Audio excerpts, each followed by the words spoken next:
Gênesis capítulo 18.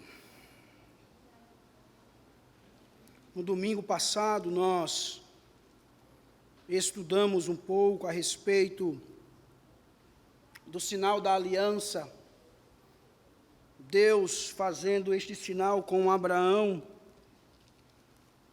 por meio da circuncisão. Mas agora, irmãos, nós vamos tratar sobre a visita do Senhor. E nós estamos diante de um texto que, junto com o capítulo 19, formam uma unidade. Eu gostaria de ler com os irmãos apenas o verso de número 1,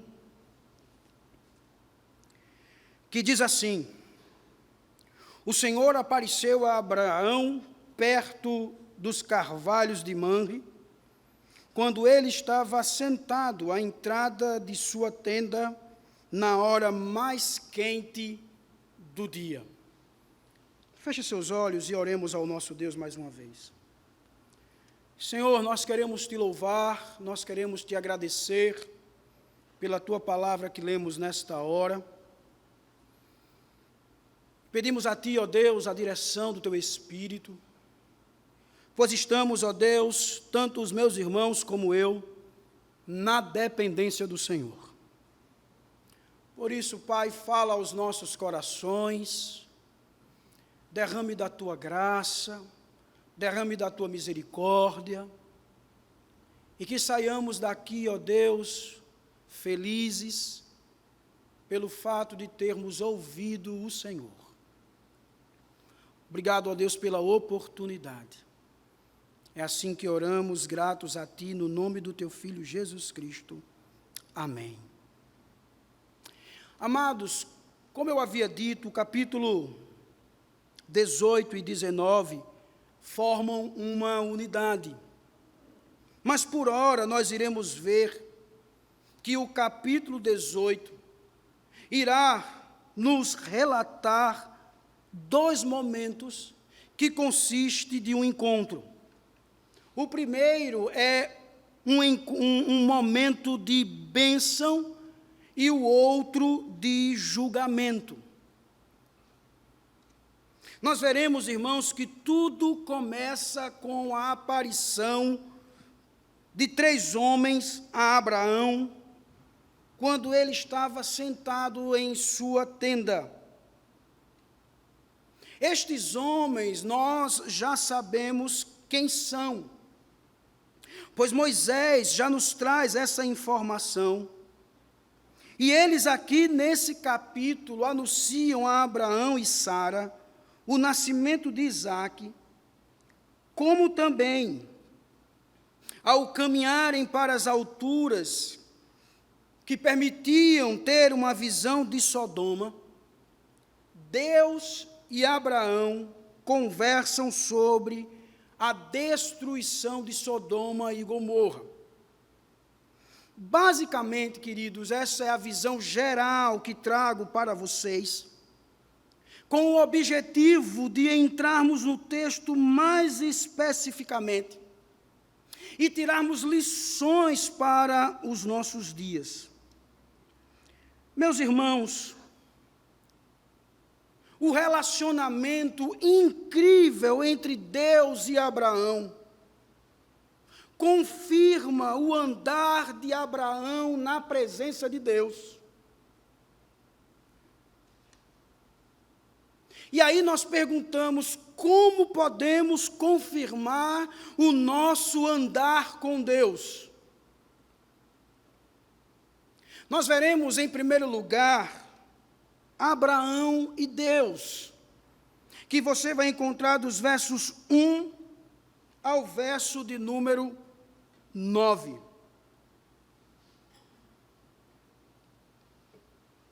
Vamos ao texto, irmãos.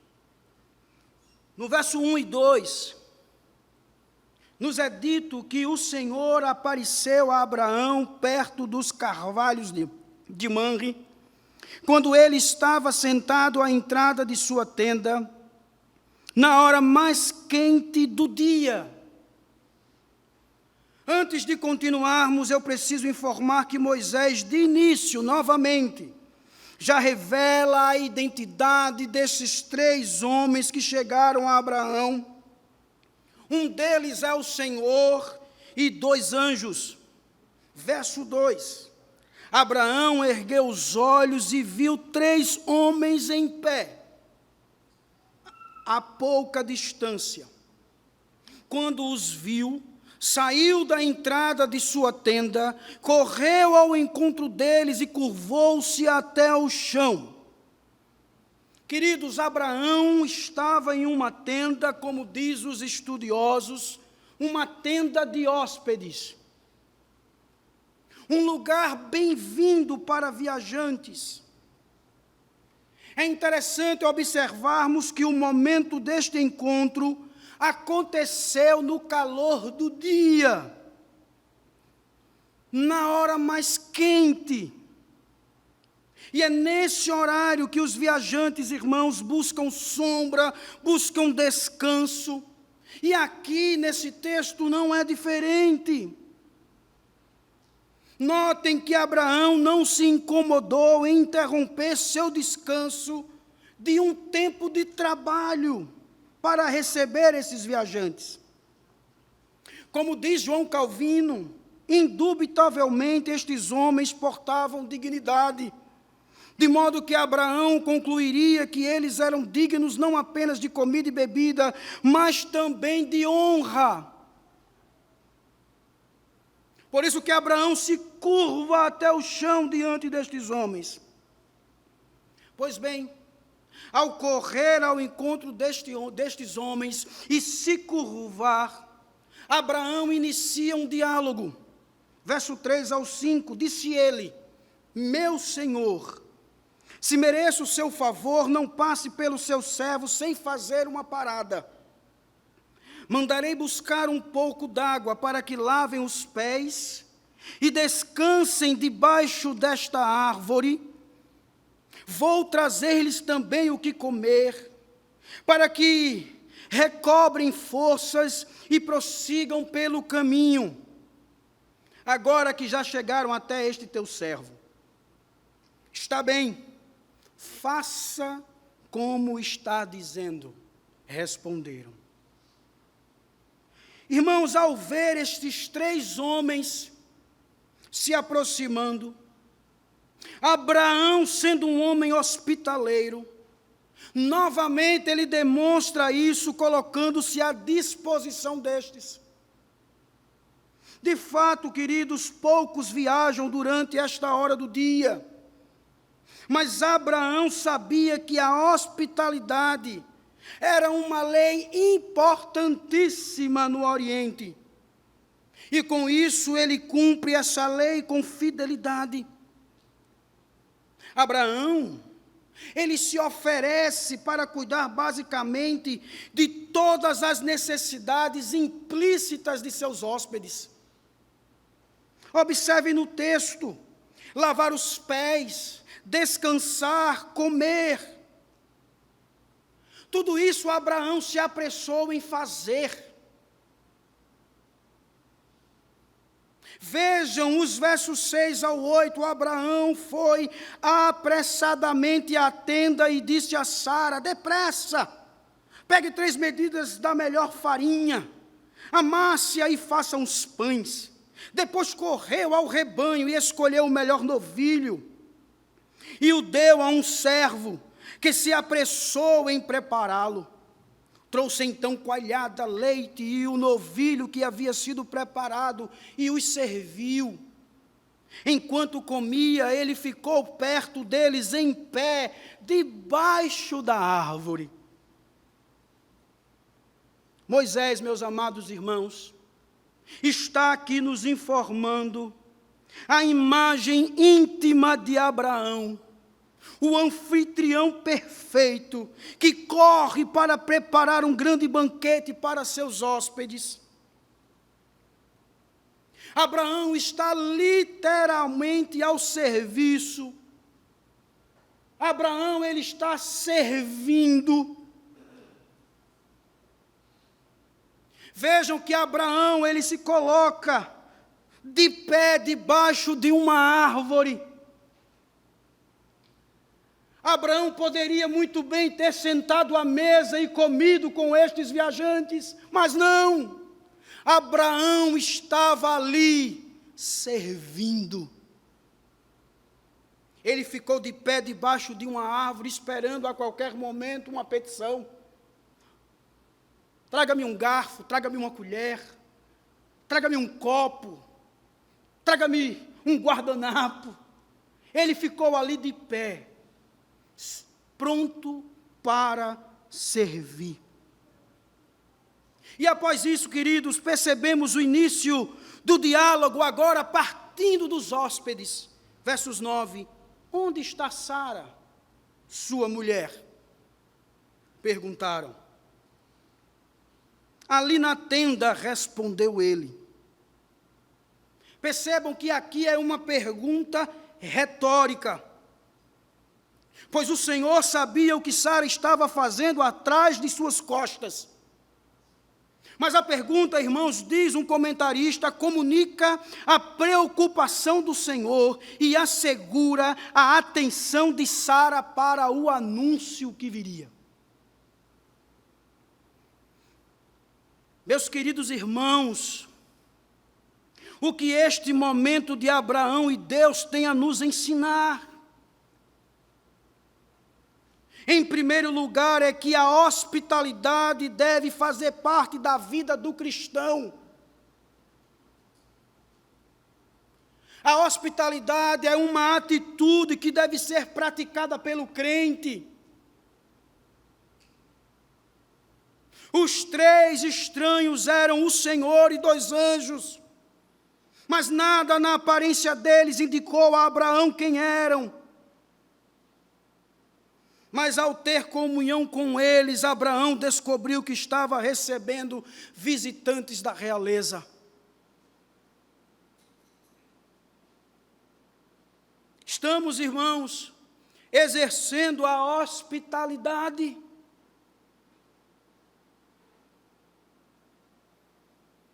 Estamos abrindo as portas de nossas tendas para receber pessoas. Dentro dessa hospitalidade, irmãos, está o serviço. Abraão serviu ao Senhor pessoalmente. Abraão era um homem já velho, chefe de um povo, homem muito rico. Abraão poderia ter dado ordens para que seus assessores ou os seus servos viessem fazer todo o trabalho, mas não. Ele o fez pessoalmente. Ele poderia, queridos, ter ignorado esses viajantes. Ele poderia ter feito vista grossa, mas não. Imediatamente Abraão se torna pronto para servir. Abraão correu ao encontro desses visitantes, se apressou para a tenda, correu ao gado, apressou em preparar a comida. Tudo isso, meu querido, sendo um homem já velho.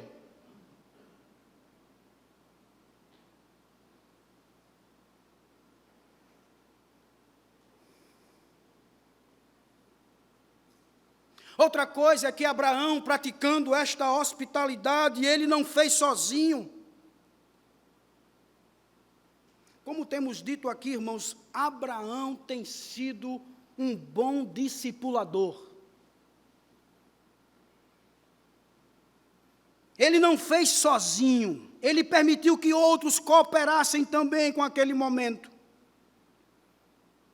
Abraão deu a oportunidade a outros de servirem, de experimentar essa bênção de servir. É uma bênção, meu irmão, servir à casa de Deus. É uma bênção servir ao Senhor. É uma bênção servir aos outros. Vejam que Abraão, sendo um bom sacerdote do lar, ele envolveu sua casa no serviço, ele envolveu seus servos. Ele não quis fazer tudo sozinho, mas ensinar a sua casa essa atitude, uma atitude de servir, mostrar a sua casa aos seus servos, que é uma bênção servir.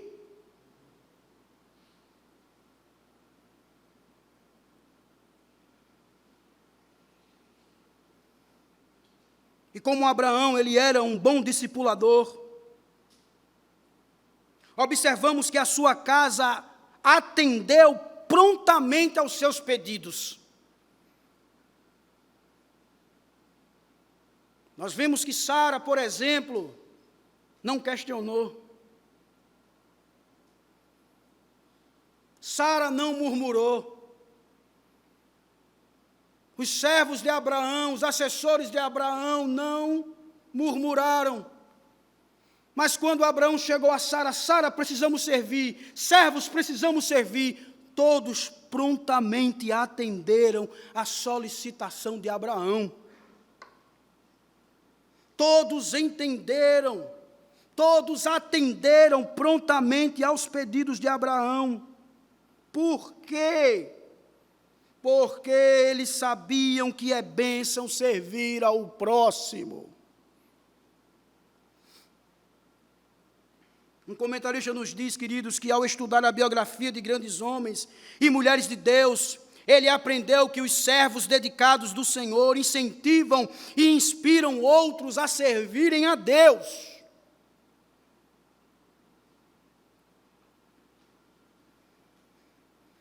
Sirva a Deus e incentivem outros a servirem também. Não queira fazer tudo sozinho, mas compartilhe o serviço. Chame para perto a sua casa, chame para perto o seu irmão e sirva ao Senhor.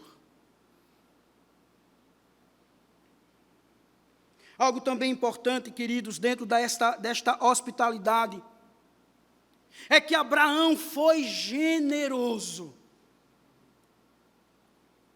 Vejam, ele deu o melhor daquilo que ele tinha. Ele escolheu o melhor novilho, coalhada e leite. Ele não deu o resto. Ele não deu a sobra. Mas ele deu àqueles viajantes o melhor. Abraão ainda não sabia que estava diante do Senhor e de seus anjos. Abraão foi generoso, meu querido. Abraão não poupou esforços. Abraão deu o melhor que ele podia dar. Meus amados irmãos, nós precisamos ser bons hospitaleiros. Ser hospitaleiro é ser cristão, irmãos. Quando tratamos bem as pessoas, estamos compartilhando o amor que recebemos de Deus. A hospitalidade, assim como o amor, é prático e requer de nós atitudes. Ser acolhedor, receber bem as pessoas, é ser testemunha do amor de Deus. Vejam o que diz o autor aos Hebreus, capítulo 13, verso 2, não se esqueçam da hospitalidade. Foi praticando aqui, sem o saber, alguns acolheram a anjos. O apóstolo Pedro, queridos, em sua primeira carta, capítulo 4, verso 9, nos diz: sejam mutuamente hospitaleiros, sem reclamação.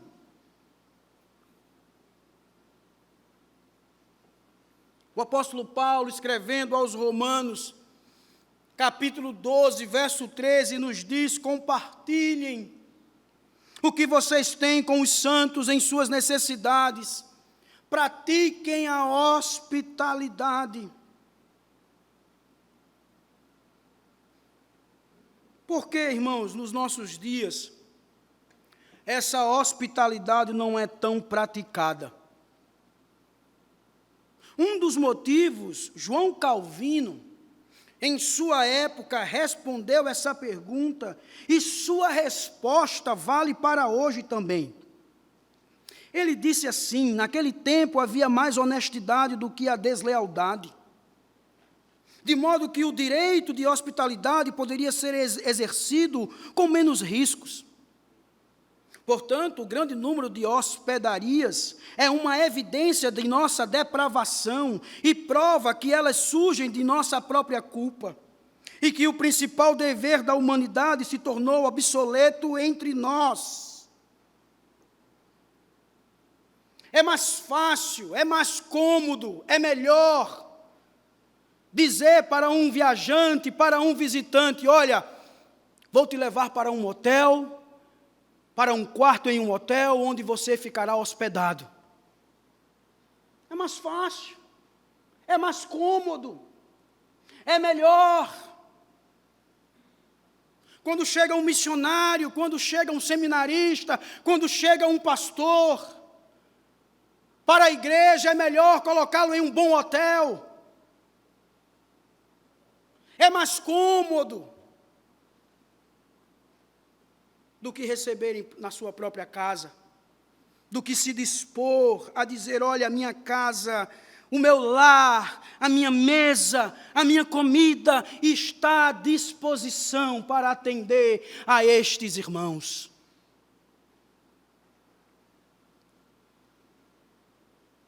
Um outro motivo, queridos, de não termos visto esta hospitalidade sendo praticada é a falta de intimidade do crente com Deus. A ausência de intimidade traz uma falta de sensibilidade. E com isso tratamos as coisas meramente no âmbito carnal. Esquecemos que temos que agir no Espírito. Ao praticar a hospitalidade, estamos servindo, irmãos, ao Senhor. E, consequentemente, o Senhor nos dá frutos duradouros e abundantes.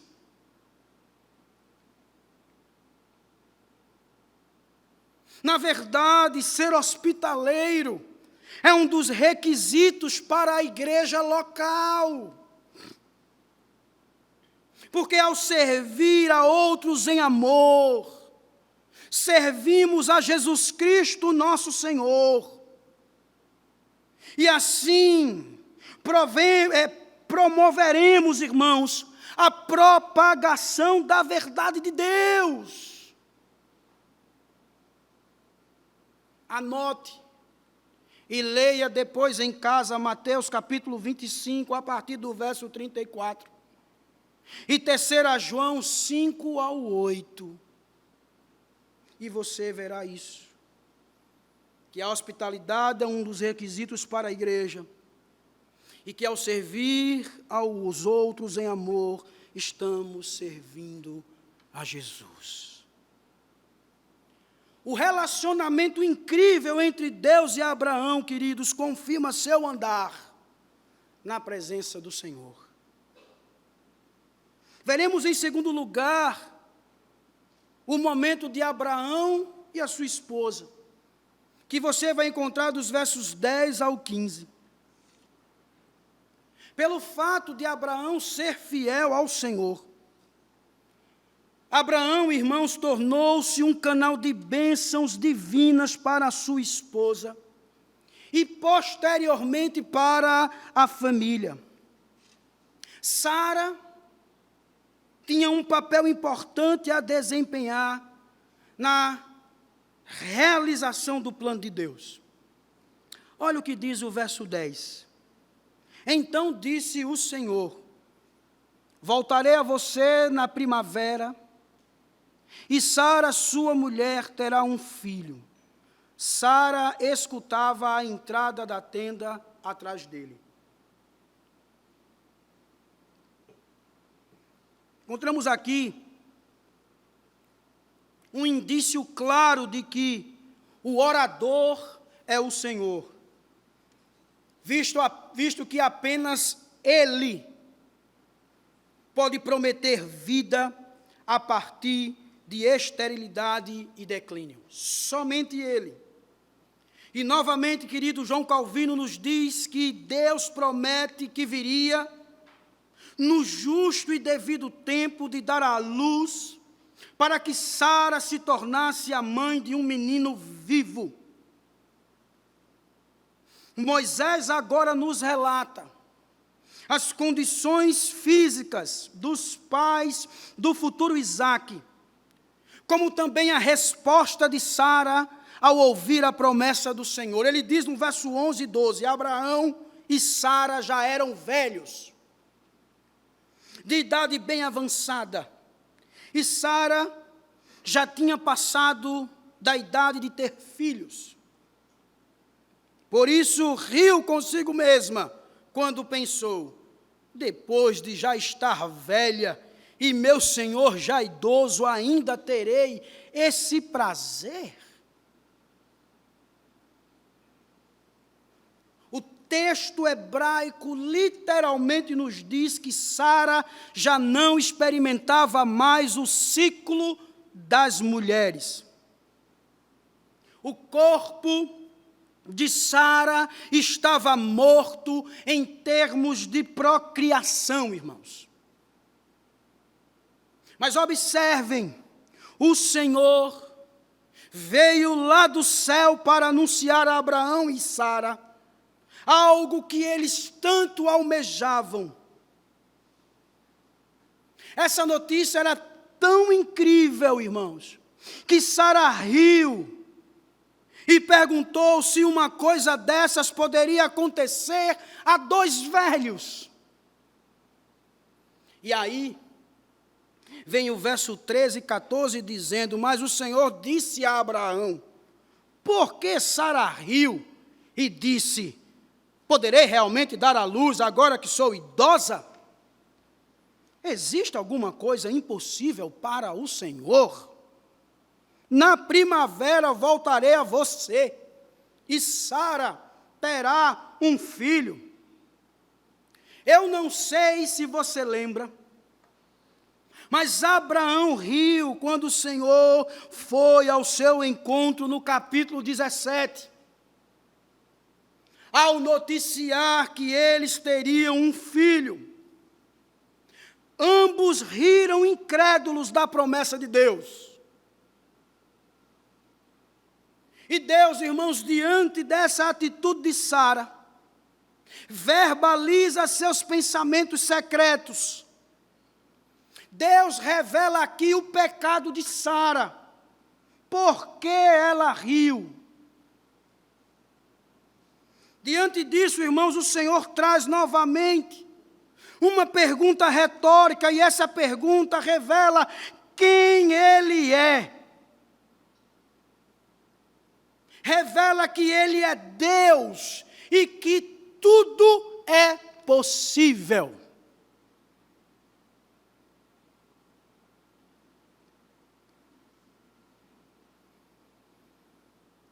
Um comentarista nos diz que o Senhor repreendeu a Sara, porque ela pôs o poder de Deus dentro dos limites de sua própria compreensão. Sara basicamente colocou Deus dentro de uma caixa. E diante dessa revelação de Deus, do seu pecado, diz o verso 15, Sara teve medo e por isso mentiu. Eu não ri. Mas ele disse, não negue, você riu. Meus amados, a Bíblia não encobre os pecados de seus servos e servas da fé. Lembrem, o pecado de Abraão já tinha sido revelado no capítulo 12. E aqui não é diferente. Mas observem essa repreensão do Senhor. é acompanhada de encorajamento. Um comentarista nos diz: isso é tanto uma repreensão restauradora quanto um sinal de encorajamento. Aquele que leu teus pensamentos, Sara, pode abrir teu ventre.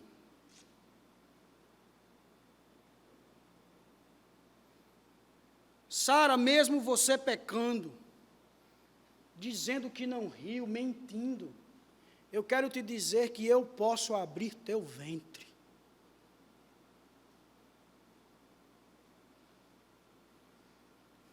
Amados, é de se saber que, quando duvidamos de Deus, questionamos tanto sua veracidade quanto sua capacidade. Podemos até perguntar: Ele cumpre suas promessas? Ele tem poder de realizar aquilo que se compromete a fazer? A resposta é claro que sim, meu querido. Em Gênesis capítulo 18, verso 14, nos diz: existe alguma coisa impossível para o Senhor?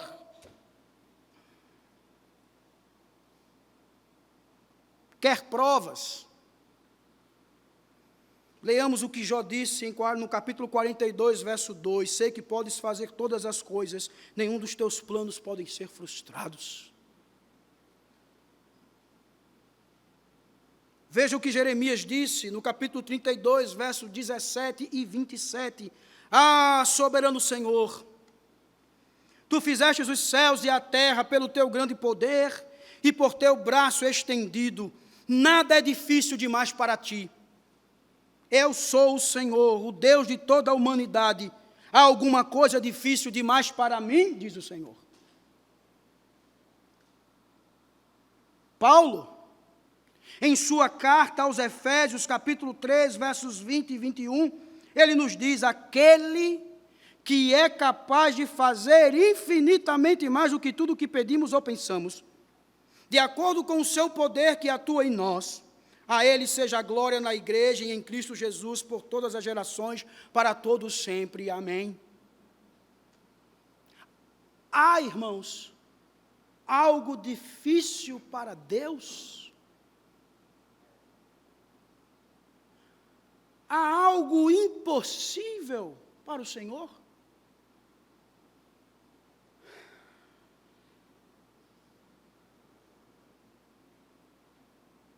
Por que duvidamos?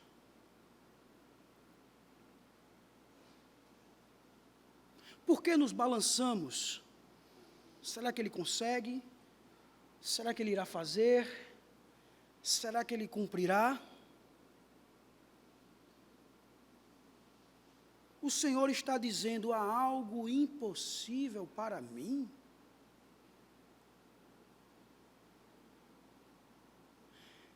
Deus conhece o seu coração, meu irmão. Deus conhece de suas lutas, das provas que você tem passado, das dificuldades, das necessidades. Deus sabe do tempo que você tem chorado, das lágrimas que você tem derramado, dos anos que você tem clamado. Mas eu quero dizer para você hoje: não desista. Creia. Deus, Ele é poderoso e não há nada impossível para Ele. Nada. Se Deus, irmãos, faz uma promessa, tenhamos a certeza de que tem poder de cumpri-la e continuará sendo fiel, mesmo que nós não tenhamos fé. É o que diz 2 Timóteo capítulo 2, verso 13: se somos infiéis, Ele permanece fiel, pois não pode negar-se a si mesmo. É o que diz Números 23, verso 19: Deus não é homem para que minta, nem filho de homem para que se arrependa. Acaso Ele fala e deixa de agir? Acaso promete e deixa de cumprir? Irmãos, o poder de Deus não deve ser limitado pela razão humana. Como diz um comentarista, não é de surpreender que em casos difíceis fracassemos ou que sucumbamos diante das dificuldades. O caminho de Deus, porém, é bem diferente, pois lá do alto, por sua sublime exaltação, Ele olha com menosprezo para aquelas coisas que nos assustam. Não há nada impossível para o Senhor. Nada. Deus, Ele é onipotente. Amém, meus irmãos? De fato anima o amém. Mas eu quero que você entenda isso, meu querido. Eu não estou dizendo aqui que você não crê no poder de Deus. De forma nenhuma. O problema é, mesmo confiantes, ainda duvidamos das promessas de Deus por diminuir o seu poder.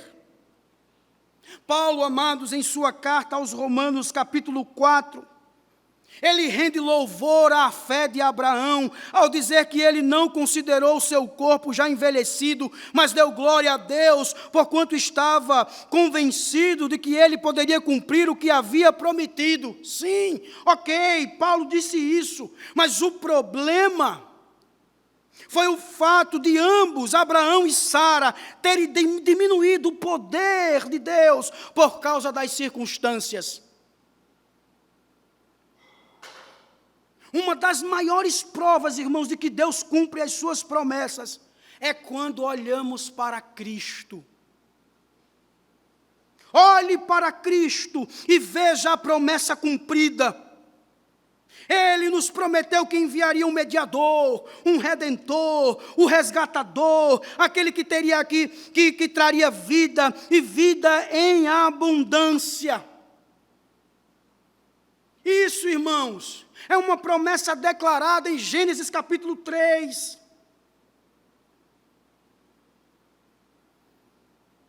Olhe para Cristo e veja a promessa cumprida. Não há nada impossível para o nosso Deus, irmãos. E diante desta cena, nós somos alertados. Alertados que não podemos nos esconder do Senhor. Como diz o Salmo 139, Senhor, Tu me sondas e me conheces, sabe quando me sento e quando me levanto, de longe percebes os meus pensamentos. Como vimos, o Senhor trouxe à luz o pecado de Sara. Ele pode fazer isso hoje também, irmãos.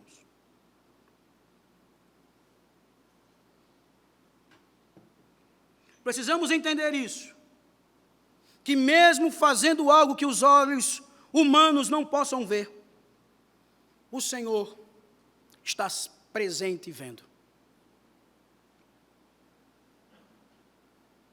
Por isso que um comentarista nos diz que quando o Senhor nos reprova, não podemos levar vantagem por meio de evasivas, porque Ele resolverá imediatamente nosso caso com uma única palavra.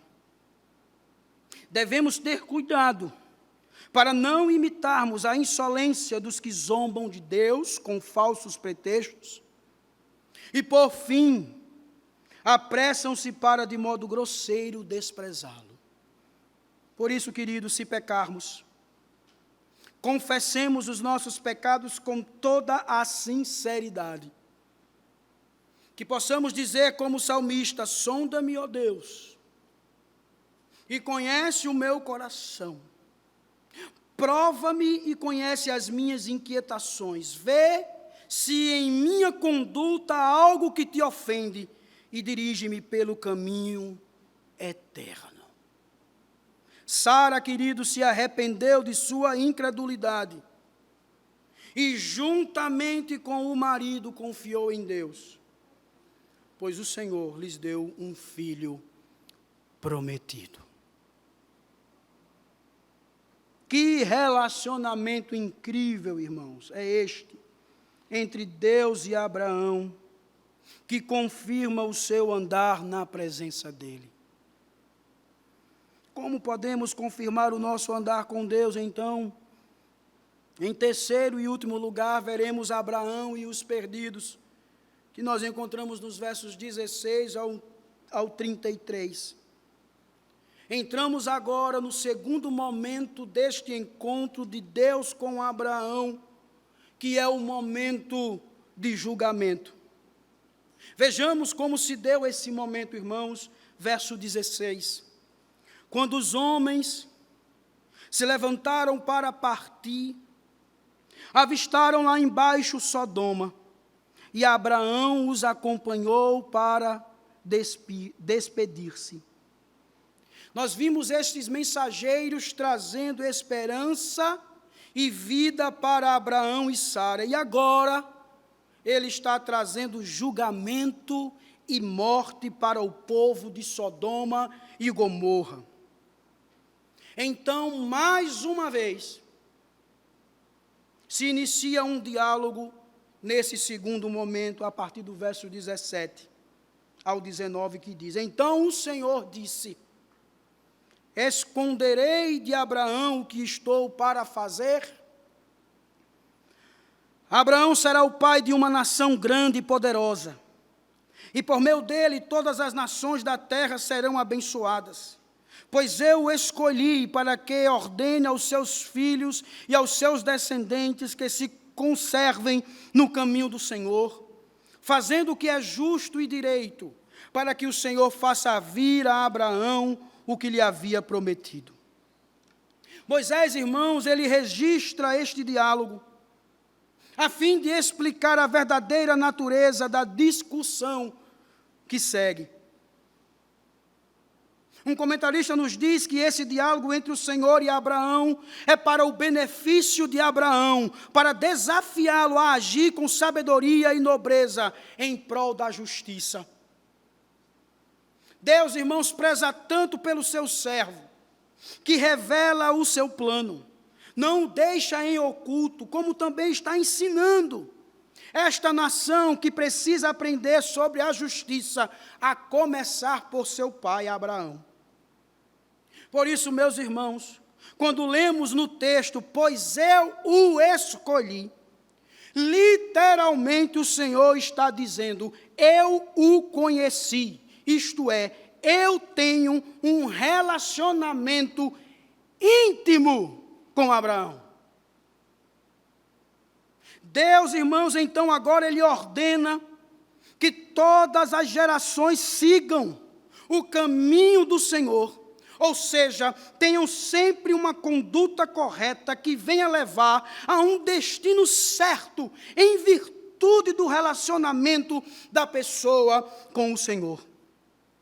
Este caminho, irmãos, é todo o curso da vida vivida, em conformidade com a obrigação pactual.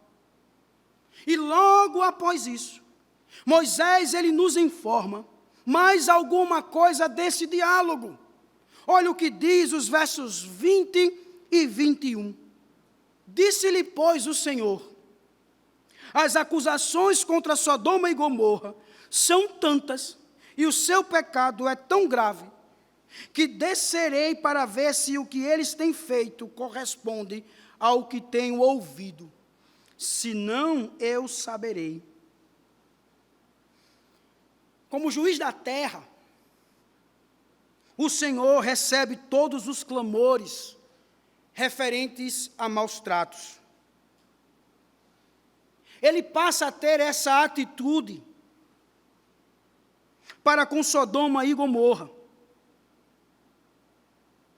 E diante desse relato do Senhor, o texto nos diz que Abraão se aproxima. Abraão ouve o que o Senhor está dizendo sobre Sodoma e Gomorra. E Abraão se aproxima e conversa com o Senhor. Vejam aí, verso 23. Abraão aproximou-se dele e disse: exterminarás o justo com o ímpio? E se houver 50 justos na cidade? Ainda a destruirás e não pouparás o lugar por amor aos 50 justos que nele estão? Longe de te fazer tal coisa, matar o justo com o ímpio, tratando o justo e o ímpio da mesma maneira. Longe de ti, não agirá com justiça o juiz de toda a terra?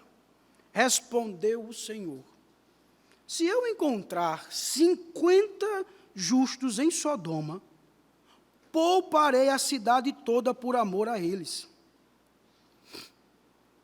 Mas Abraão tornou a falar: sei que já fui muito ousado a ponto de falar ao Senhor. Eu que não passo de pó e cinza. Ainda assim pergunto: e se faltarem 5 para completar os 50 justos? Destruirás a cidade por causa dos 5? Disse ele: se encontrar ali 45, não a destruirei. E se encontrares apenas 40? Insistiu Abraão. Ele respondeu: por amor aos 40 não a destruirei. Então continuou ele: não te ires, Senhor, mas permite-me falar. E se apenas 30 forem encontrados ali? Ele respondeu: se encontrar 30, não a destruirei. Prosseguiu Abraão. Eu já tinha dado um basta em Abraão já. Eu já tinha dado um basta. Para lá, meu filho. Tchau. Prosseguiu Abraão: agora que já fui tão ousado falando ao Senhor, pergunto: e se apenas 20 forem encontrados ali? Ele respondeu: por amor aos 20 não a destruirei. Então Abraão disse ainda: não te ires, Senhor, mas permite-me falar só mais uma vez. E se apenas 10 forem encontrados? Ele respondeu: por amor aos 10 não a destruirei.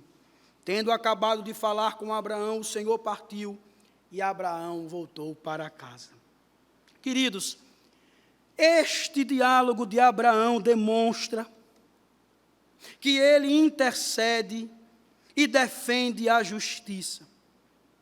Os argumentos de Abraão para poupar Sodoma fundamentam-se numa preocupação com a justiça, não apenas com a presença de seu sobrinho Ló naquela cidade.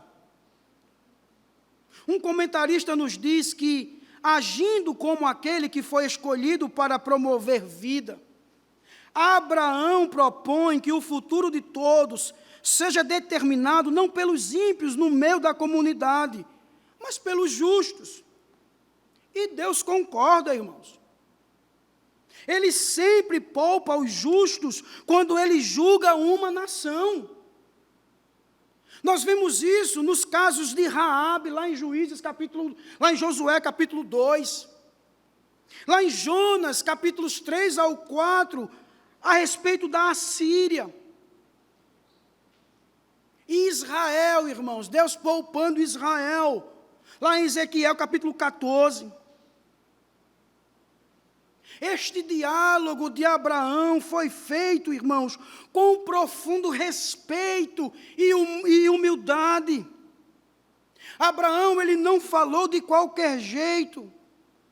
Abraão, irmãos, aqui evidencia suas qualidades de liderança, em sua ousadia, sabedoria moral e suas falas hábeis dirigidas a Deus. Jamais devemos pensar que Abraão está desafiando Deus. Não, irmãos. Abraão aqui, ele está declarando fé no caráter justo de Deus e como um canal para o cumprimento divino. O que encontramos aqui é um grande homem, intercessor pelos perdidos. Mas percebemos que já está estabelecido que o julgamento sobre Sodoma e Gomorra é justo. Abraão não está questionando o Senhor se ele é justo ou não é justo. Ele sabia muito bem que Deus é justo. E ele iria julgar Sodoma e Gomorra. Abraão, irmãos, está apenas declarando sua fé no caráter justo de Deus. E nós veremos no próximo domingo, no capítulo 19, o Senhor fazendo chover o julgamento do céu em Sodoma e em Gomorra. Mas diante disso, tudo que lemos, irmãos, o amigo de Deus intercede pelos perdidos. Abraão intercede pelos perdidos. Isso nos lembra que o ministério de Jesus no céu, agora mesmo, é um ministério de intercessão. É o que Paulo nos diz lá em Romanos capítulo 4, verso 34, quem os condenará? Foi Cristo Jesus que morreu, e mais, que ressuscitou e está à direita de Deus e também intercede por nós. Em momento algum, irmãos, somos mais parecidos com Cristo do que quando estamos intercedendo por outros. Não basta ser apenas uma bênção no lar. Devemos também interceder pelos perdidos, levá-los ao conhecimento da verdade, ao conhecimento do nosso Salvador. Charles Spurgeon disse certa vez, se eles, os pecadores perdidos, não querem ouvir você falar, não podem impedi-lo de orar. Zombam de suas exortações, não podem perturbá-lo enquanto ora. Está longe demais para alcançá-los, suas orações podem chegar até eles. Declaram que nunca mais o ouvirão, nem verão seu rosto. Não se preocupe, Deus tem uma voz que não pode deixar de ouvir. Fale com Deus, e Ele tocará o coração deles. Por isso, irmãos, que para ser um intercessor, se faz necessário conhecer o Senhor.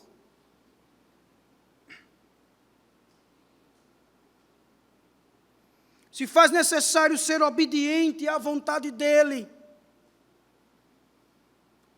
Quando estamos próximo do nosso Senhor, nós passamos a aprender a ter intimidade e com isso saberemos sobre o que orar. Nós vimos no texto o Senhor dizer, verso 19, eu o conheço. É aquilo, irmãos, que Cristo disse lá em João capítulo 15, verso 15, já não os chamo de servos, porque o servo não sabe o que o seu Senhor faz. Em vez disso, eu os tenho chamado de amigo, porque tudo o que ouvi de meu Pai, eu lhes tornei conhecido.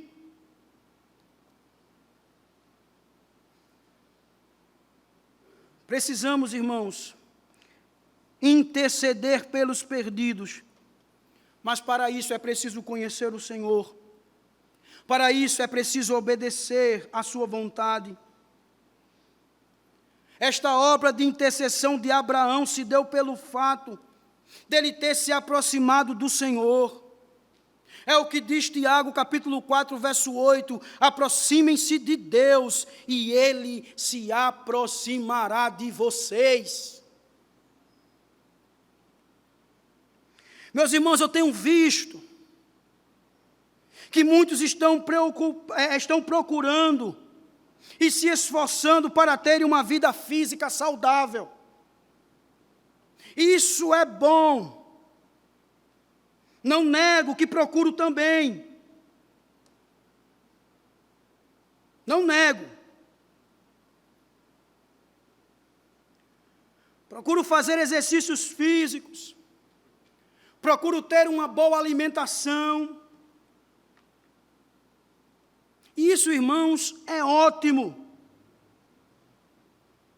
Mas o que me deixa intrigado é que muitos não têm essa mesma intensidade, esforço, empenho em ter uma vida espiritual saudável. Se abstêm de tantas coisas, se policiam de várias formas, investem tanto para terem essa vida física saudável, mas na vida espiritual é um obeso de último grau. Não se esforçam para lerem as Escrituras, bons livros cristãos, orações, serviço. Se envolvem em tantas coisas deste mundo, mas se esquecem de se envolverem com as coisas do Senhor. Eu não falo somente nesta área de se ter um corpo físico saudável, de se empenhar. Mas o que temos visto, irmãos, é um empenho desenfreado nas coisas deste mundo. É um empenho grande no trabalho para se ter uma melhor casa, um melhor carro. É um empenho desenfreado nos estudos para ser o melhor.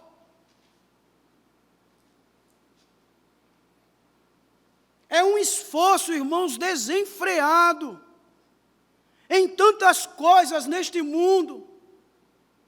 Mas nós vemos que não há a mesma intensidade quando nós falamos do nosso relacionamento com Deus.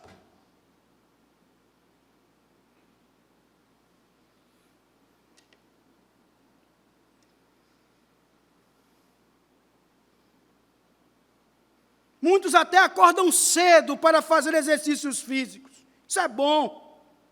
Mas acorde cedo, meu irmão, para ler e estudar as Escrituras. Passe um tempo na academia exercitando os seus músculos, ok, mas passe tempo de joelhos, orando a Deus.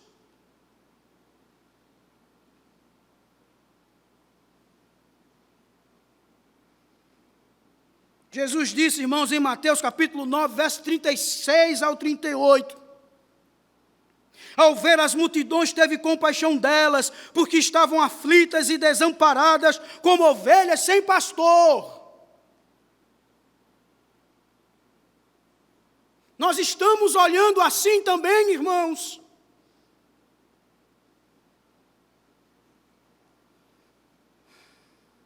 Então disse aos seus discípulos, a seara é grande, mas os trabalhadores são poucos. Peçam, pois, ao Senhor da seara que envie trabalhadores para a sua seara. Meus irmãos, o negócio não está fácil. Estamos vivendo tempos difíceis. Estou me lembrando de um videozinho que eu vi na internet, que o menino dizia assim, minha avó Didinha me dizia, meu filho, tu vai ver coisa. E estamos vendo, irmãos. Estamos vendo, irmãos, que Jesus já está próximo. Que Ele está voltando. Ele está às portas. Se empenhe, meu querido. Se esforce. Tenha desejo de ter um relacionamento íntimo com Deus. Porque daí você passará a ser como Abraão, um intercessor pelos perdidos. Um dos motivos que abastece o desejo de interceder pelos perdidos é paixão pelas almas. Você tem paixão pelas almas?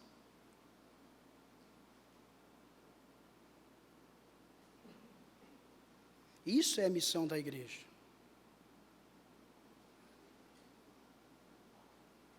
Eu preciso ter paixão pelas almas, irmãos.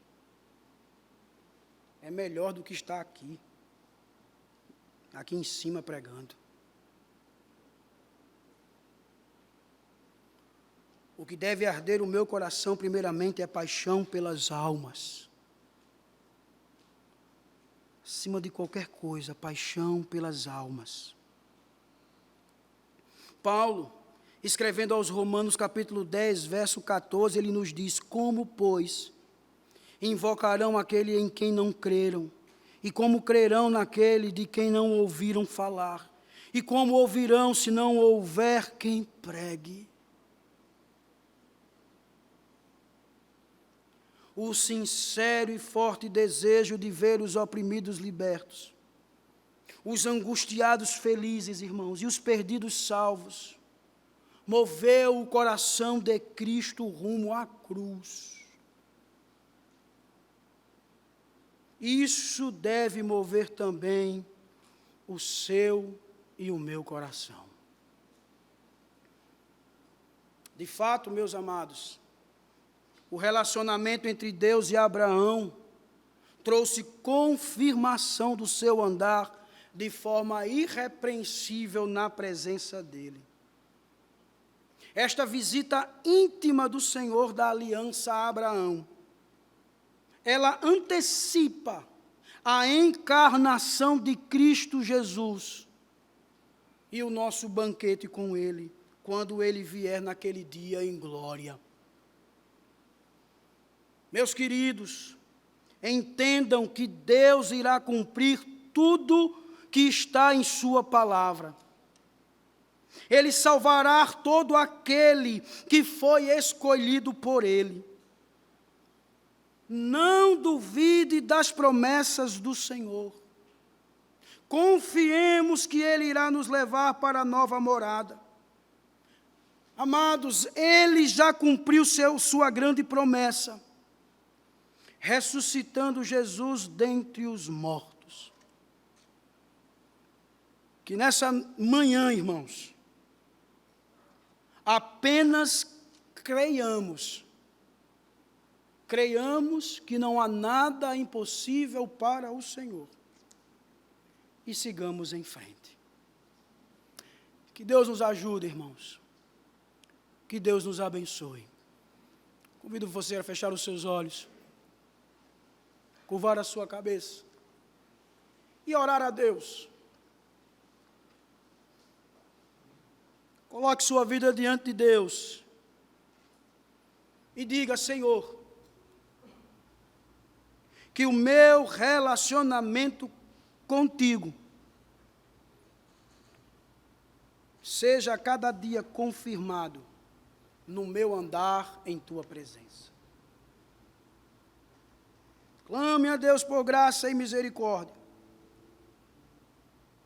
Coloque sua vida, meu querido, diante do altar do Senhor.